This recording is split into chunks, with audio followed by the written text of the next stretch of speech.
my arm. Oh, I think it's broken. Oh, I can't get up.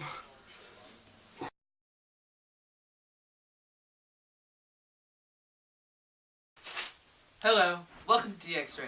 You would have never known if his arm was broken or not if it wasn't for the X-ray. I'm Owen Atley.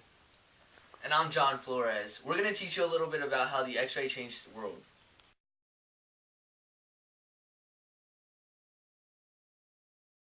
My name is Geraldine Mate. I'm the Curator of Science and Technology at the Queensland Museum. What I'd like to speak about is the X-ray technology that we hold in our collection. We've got X-ray tubes that go back to the 1900s and extend to something much more modern. One of the earliest X-ray tubes we've got are these small X-ray tubes, and these came in around the 1900s.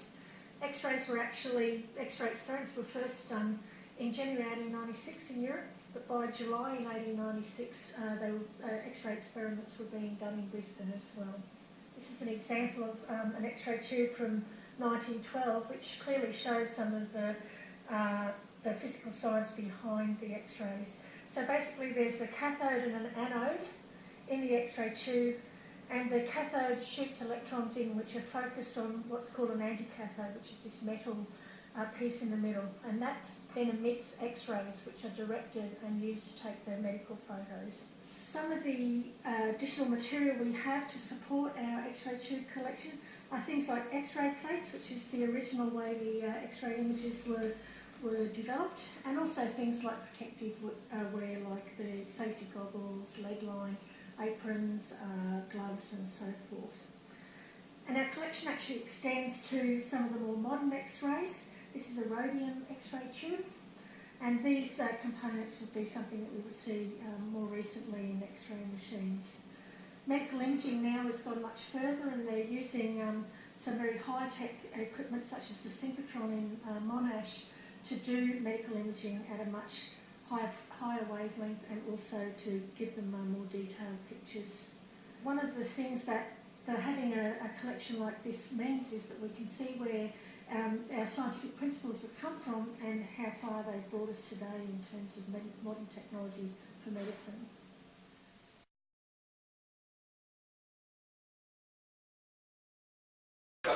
I'm speaking today with gastroenterologist James Schnell. Thank you for joining us today, Mr. Schnell.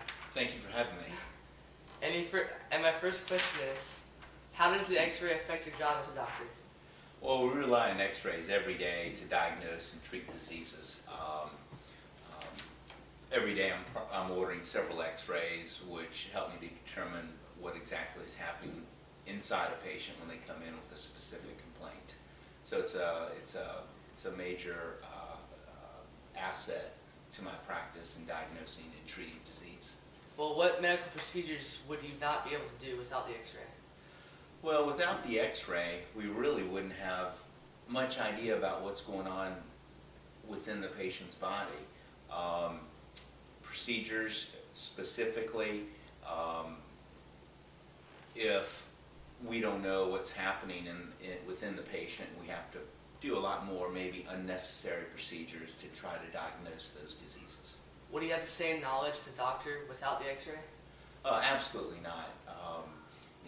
X-rays have revolutionized the way we treat patients.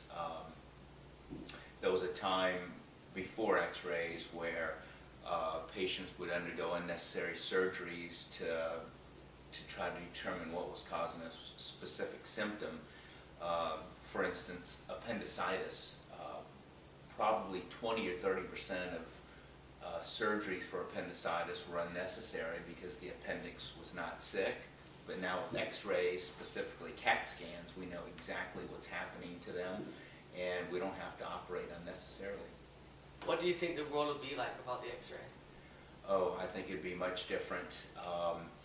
Again, I think we would misdiagnose a lot of cancers, and patients would undergo a lot of unnecessary surgeries, and we wouldn't have any idea whether or not a bone was broken, whether or not there was a tumor there without X-rays. So you think history would have been different without the X-ray? Absolutely, without a doubt. It's been great speaking with you today, Mr. Snell. Thank you, Owen. What if there were X-rays during the Civil War? Most of the deaths in the Civil War were due to infection. These infections came from surgeries that were not necessary to the treatment that they really needed. If the X-ray were around, thousands of people would have been saved because they could have known what was wrong with the person instead of just trying whatever they could to save the person. Imagine if there weren't any X-rays around today. If you broke your arm, nobody would know what to do or what to treat you with. So they might have just amputated your arm off, as it did in the Civil War. Many famous people have died because they didn't have an X-ray. So people say that Abraham Lincoln could have been saved if an X-ray were around to actually see what happened to him. But they didn't know what to do, so Abraham Lincoln died. Many other people have also died from infections, such as Stonewall Jackson. He was killed by his own men, and an infection later killed him. If he didn't die, the South could have won the war. And that is why I think that X-ray really changed history and changed the world.